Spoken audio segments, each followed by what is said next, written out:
இயேசுவில் அன்புக்குரியவர்களே, இயேசுவின் தூய்மை மிகு இதய பெருவிழா இன்று. நல்ல இதயம் ஒன்று தா, ஆண்டவரே நல்ல இதயம் ஒன்று தா என்று ஆழமாக சிந்திக்க இயேசுவின் திரு இருதய பெருவிழா நம்மை அழைக்கிறது. என்னோடு மகிழுங்கள், ஏனெனில் காணாமல் போன என் ஆட்டை கண்டுபிடித்து விட்டேன் என்பது போல மனமாற தேவையில்லாத 99 நேர்மையாளர்களை குறித்து உண்டாகும் மகிழ்ச்சியை விட மனமாறிய ஒரு பாவியை குறித்து விண்ணகத்தில் மிகுதியான மகிழ்ச்சி உண்டாகும் என்ற மேன்மையை நற்செய்தி வாயிலாக நமக்கு சொல்லிக் கொடுத்து, உங்களுள் ஒருவரிடம் இருக்கும் 100 ஆடுகளில் ஒன்று காணாமல் போனால் அவர் 99 ஆடுகளை பாலை நிலத்திலே விட்டுவிட்டு காணாமல் போனதை கண்டுபிடிக்கும் வரை தேடி செல்ல மாட்டாரா? அதற்கு காரணம் அவர் அந்த ஆட்டின் மீது கொண்ட ஆழமான அன்பு. எனவே நமது வாழ்க்கையில் இந்த தூய திரு இருதய பெருவிழா மகிழ்வையும் அன்பையும் பற்றி சிந்திக்க அழைப்பு விடுக்கிறது. வார்த்தையோடு கடந்து சிந்திக்கலாம் வாங்க. Praise the Lord. இயேசுவுக்கே புகழ், இயேசுவுக்கே நன்றி.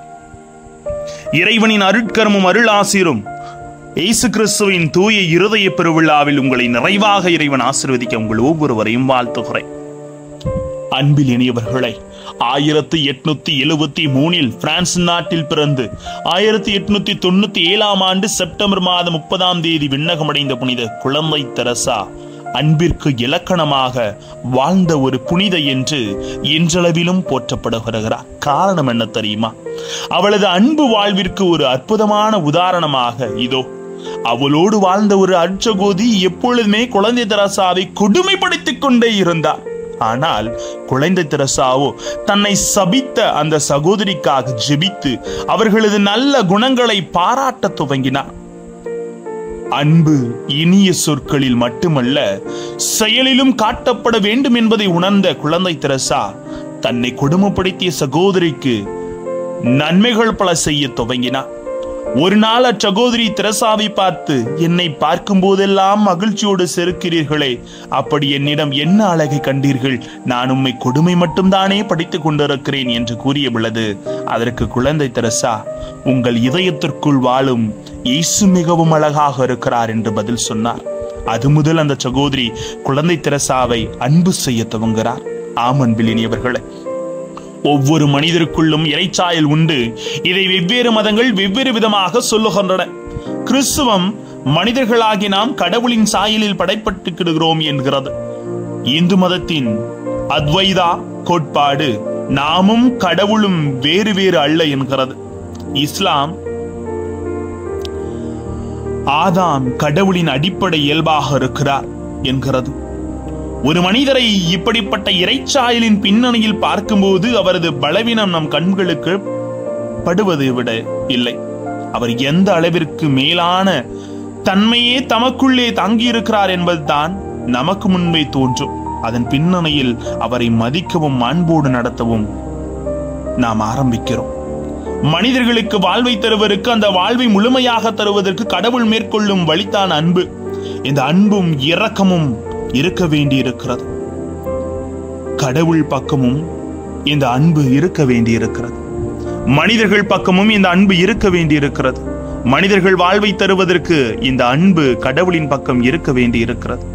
மனிதர்கள் இந்த வாழ்வை பெற்றுக் கொள்வதற்கு அவர் பக்கம் இந்த அன்பு இருக்க வேண்டி இருக்கிறது. எனவே தான் இந்த அன்பின் தன்மைகளை நாம் ஒவ்வொருவரும் உணர்ந்து கொள்ள வேண்டும்.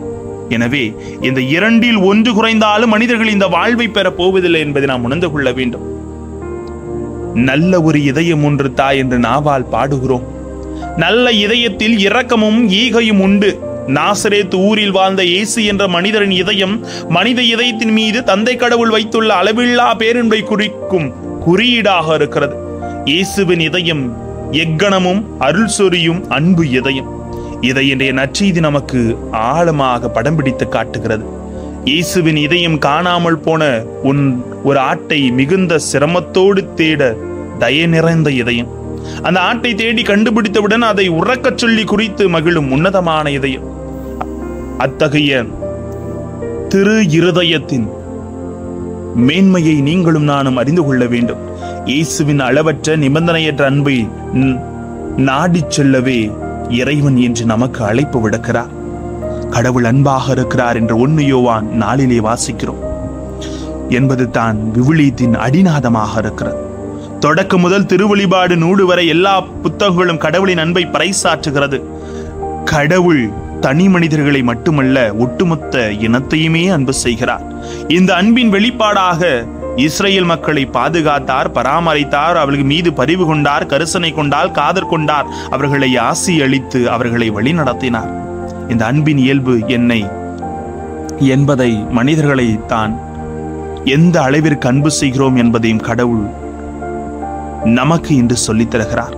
இதற்கு மிகுந்த சிறந்த உதாரணம் ஓசேயா இறைவாக்கினர். தனக்குள் இஸ்ரேல் மக்களுக்கிடமே உறவு கணவன் மனைவிக்கிடையே ஆழமான உறவு போன்றது என்பதை வெளிப்படுத்துகிறார். இஸ்ரேல் மக்கள் தங்கள் சொந்த பலவீனத்தின் காரணமாக இந்த அன்பை புறக்கணித்து சென்றாலும் கடவுள் எவ்வளவு அவர்களை மீண்டும் மீண்டும் தேடி சென்று ஓசேயா தனது வாழ்வு ஒளியாக எடுத்து காட்டுகிறார். மேலும் கடவுள் மனிதர்களை நண்பர்கள் போல் அன்பு செய்து அழகாக சுட்டி காட்டப்படுகிறது. உங்களை நான் நண்பர்கள் என்றேன் என்கிறார் யோவான் அதிகாரம் 15:15. ஆம் அன்புக்குரியவர்கள், தன் அன்பின் வழியாகத்தான் இஸ்ரேல் மக்களுக்கு வெளிப்படுத்தி அதனால் இந்த அன்பை இஸ்ரேல் மக்கள் சரியாக புரிந்து கொண்டார்களா என்பது மாபெரும் கேள்விக்குறி. இறைவனது அன்புக்கு பதில் அன்பு காட்டியவர்கள் ஒரு புறம், இன்னொரு புறமோ கடவுளுக்கு அன்புக்கு புறமுதகு காட்டியவர்கள் ஏராளம். அற்புதங்கள் செய்து எகிப்திலிருந்து வெளியே கொண்டு வந்தவருக்கு எதிராக எப்படியெல்லாம் பாலைவனத்தில் முணுமுணுத்தார்கள் என்பதை நமக்கு அழகாக வார்த்தையும் சொல்லித் தருகிறது. ஆகவே கடவுள் நம்மிடம் எதிர்பார்ப்பது ஒன்று மாத்திரமே, உங்கள் செயல்களிலும் சிந்தனைகளும் அவரை முழுமையாக எண்ணி பார்க்க வேண்டும். ஏனென்றால் நாம் அவரை முழுமையாக ஈடுபாடோடு ஏற்றுக்கொள்ள வேண்டும். இறைவனின் ஈடு இணையற்ற அன்பை அனுபவிக்க ஆரம்பிக்கிற பொழுது நம்மை சுற்றிலும் மனிதர்களை எந்தவித எதிர்பார்ப்பின்றி அன்பு செய்ய ஏற்றுக்கொள்ள ஆரம்பிப்போம். அன்பார்ந்தவர்களே, அன்பு என்பது கருத்தியல் பூர்வமாக இருக்கின்ற வரை அதில் யாருக்கும் எந்த சிக்கலும் இல்லை, பிரச்சனையும் இல்லை. ஆனாலோ அதே அன்பை வாழ்க்கையில் கடைபிடிக்க முயற்சி செய்யும் போதுதான் அதில் பல்வேறு சவால்களும் சிக்கல்களும் வருகின்றன. மாற்றங்களில் குறைகளும் பலவீனங்களில் நமக்கு தெரிய வருகின்றன. அவர்களது வித்தியாசமான கருத்துக்களை எதிர்க்க வேண்டியிருக்கிறது. அவர்களது ஒரு சில செயல்பாடுகளை புரிந்து கொள்ளப்பட முடியாதவையாய் இருக்கிறது. இப்படிப்பட்ட பின்னணியில் தான் இயேசுவின் திரு இருதய விழா நம் அன்பு எப்படிப்பட்டதாக இருக்க வேண்டும் என்ற செய்தியை நமக்கு எடுத்து காட்டுகிறது. நம் நிறைக்குறைகளோடு நம்மை இயேசு ஏற்றுக்கொள்வது போல நாமும் பிறரை அவர்களது நிறைக்குறைகளோடு ஏற்றுக்கொண்டு அன்பு செய்ய அழைக்கப்படுகிறோம். ஆகவே தான் காணாமல் போன அந்த ஆட்டை தோள் மீது சுமந்து எல்லோரோடும் இணைந்து மகிழுகின்ற உறுதிப்பாட்டை நமக்கு தரப்படுகிறது. அதை உணர்ந்து நாமும் நமது வாழ்விலே செயல்பட ஆரம்பித்தோம் என்றால் வாழ்வில் ஆசீர் நிச்சயம். ஜெபிப்போமா. அன்பு இறைவா, நல்ல இதயம் ஒன்று தான் அன்பை வித்திடுகிறது. அந்த நல்ல இதயத்தை எங்களில் வளர்த்துக் கொள்ள ஒவ்வொரு குடும்பத்திலும் அனுபவிக்க எங்களோடு தங்கும் ஆண்டவரே. Praise the Lord.